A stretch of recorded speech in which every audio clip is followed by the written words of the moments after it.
onu təsərrüfatçı eləyə bilməz. Qətiyyən təsərrüfatçı onu eləyə bilməz. Onu deyirlər, hansısa gözü götürməyən qüvvələr, indi kiminsə o işə gücü çatmır, tamahından keçir, filan kəs belə qazanır. Valla bu qazanc da heç burada o qədər yoxdur.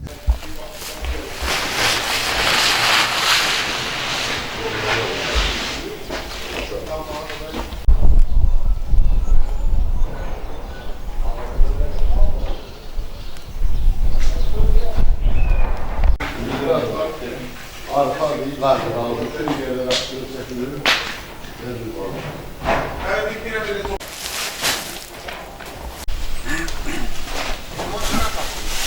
Balğa vermeye. Sağ ol oyunu manzara burada otursun. Oraya şu işi yapıyor. Tamam değil mi? Orada çıkar.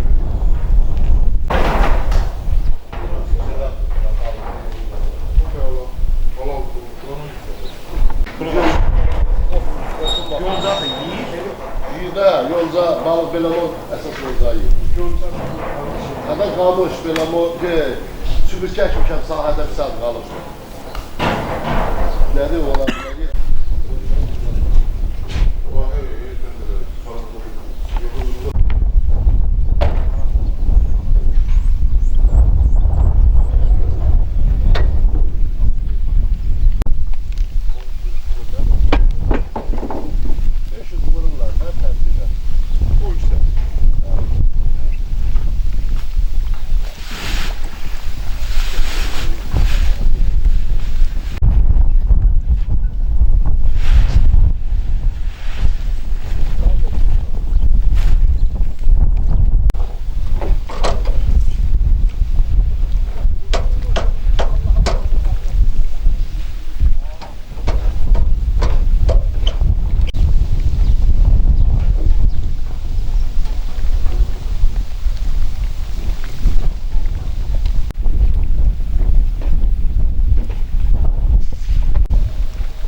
Mən Səlyan rayonunun Çorsulu kəndindən Əliyev Elçin Mirzəxan oğlu.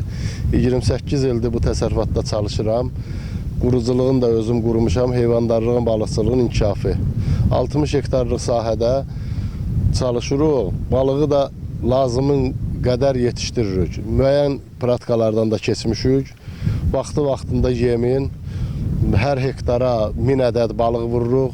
Qarğıdalı yemi, arpa yemi, buğda yemi. Arpa yemin 60%, qalan 40%'ını 20%'i qarğıdalı, 20%'i buğda ilə qarışıq formada öz drabilkamızda texnikamız var.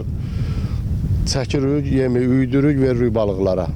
Hər gün, yəni hansı soğuk havalarda verilmir. 5 dərəcə, temperatura 5 dərəcəyə düşəndə balıq yemə gəlmir. Onda göy balıq zimovkaya çəkilir, zimovkaya yığıb vururuq. Qışlamaya vurulur. Balığa ot da veririk. Demək, iyun ayından sentyabr ayının sonuna qədər yonca veririk. Yəni yoncanın yetişkən dövründə özümdə texnika var, kir almışam. Pistirirəm, gündəlik elə bil hər məsəl üçün gölə 10 hektarlıq gölə bir ton ot verilir, bir ton yem verilir. Hər 10 hektar, hər gün. 100 balığın vegetasiya yem dövrü 120 gündür əsas. Qalan günlərdə günlü havalarda veririk yemi. Yemlərimiz də xam maldan hazırlayırıq. Qarğıdalıdır, buğdadır, arpadır. Qarğıdalın Beyləqandan gətirdirmişəm, 37 qəpiyə gəlib bura çıxıb mənə. Buğda yayda almışam 34 qəpiyə, arpa da yayda almışam 32 qəpiyə. Çəkməyi ilə, fəhləsi ilə 40 qəpiyə oturur bizə. Məsələn, bəzi o nətər deyim, ağzı göçəklər deyir, nə bilim, balığa tualet verirlər, balığa peyin verirlər, nə bilim, balığa cüzənliyin verirlər. Bir meşoq mənim verdiyim yem 11 maşınından qüvvəlidir. O balığı biz hər gün tutub yiyirik, öz balalarımız, özümüz. O 50 bulaşıq olan adamı mən göldə əlin yumağa qoymuram. Onda qalmış ki, gətirib nəcis tökələr. O bizi şantaj eləyirlər, ifşa eləyirlər. Xahiş edirəm elə şeylərə ciddi yanaşsınlar, son qoysunlar. Yəni belə şey ola bilməz. Belə şey ola bilməz. Onu təsərrüfatçı eləyə bilməz. Qətiyyən təsərrüfatçı onu eləyə bilməz. Onu deyirlər, hansısa gözü götürməyən qüvvələr indi kiminsə o işə gücü çatmır, tamahından keçir. Falan kəs belə qazanır. Valla bu qazanc da heç burada o qədər yoxdur.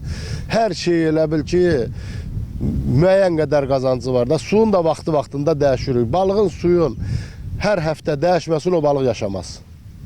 Balıqdan, sudan da analiz veririk. Analizin cavabı gəlir. Suyun faizi düşübsə o balıq ölməlidir. O balıq yaşamamalıdır. Balığı da noyabr ayında, noyabrın axırına qədər gölləri boşaldırıq. Balaca balıqlar, malyuklarımızı zimovkaya yığırıq. Göllər remont olunur. Tul tutan yerləri hamısı qazılır, tökülür qırağa. Mart ayının axırında, aprel ayında qıraqlama qazdırırıq, su çəkilir, quruyur. Mart ayının axırında yer şumlanır, təzə torpağa su vurulur, sonra balıq vurulur.